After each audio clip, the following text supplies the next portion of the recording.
எதிர்க்கட்சி தலைவராக உதயநிதி மிகச் சரியாக பேசியிருந்தார், வரவேற்கலாம் அதை. ஆனா என்ன ஒண்ணுன்னா, நீங்க அங்க உட்காந்து எதிர்த்து வாக்களித்திருக்க வேண்டும். இதே மாதிரிதான் அசெம்பிளியில வந்து பாராளுமன்றத்தில் பண்ணுவாங்க. முக்கியமான விஷயங்கள்லாம் வரும்போது பாஜக கிட்ட எதிர்த்து பேசிவிட்டு வெளிநடப்பு பண்ணிடுவாங்க. அங்க தீர்மானம் நிறைவேறிடும். தமிழ்நாட்டுக்கு எதிரான விடயங்கள்ல திமுக நிறைய விஷயங்கள் அப்படிதான் பண்ணது. உங்களுக்கு நிறைய பட்டியல் இருக்கு.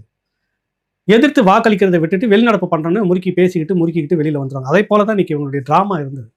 அவர் வராரு, இவரை பார்க்குறாரு, ஸ்டாலினா மரியாதை நிமித்தமான சந்திப்பு, சரி அதெல்லாம் ஒன்றும் பிரச்சனை இல்லை, காலில் வந்து கும்பிட்றாரு. அப்புறம் பார்த்தா இந்த பக்கம் வந்துட்டு நாங்கள் வந்து இந்த ஆட்சி தொடர வேண்டும் என்பதற்காக, கவர்னர் ஆட்சி வந்துவிடக்கூடாது என்பதற்காக நாங்கள் வெளிநடப்பு செய்கிறோம் அப்படின்ட்டு போறீங்க.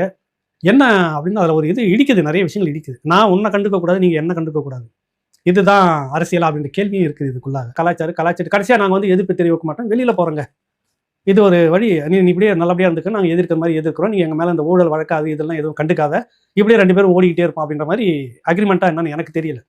இவ்வளவு பேசுகிற யோக்கிய கட்சி நாங்கள் எதிர்க்கின்றோம் அப்படின்னு சொல்லி உள்ள உட்காந்து எதிர்த்து கை தூக்கிட்டு வெளியே வர வேண்டியதானே. இது ஏன் நடக்கலை அப்படின்னு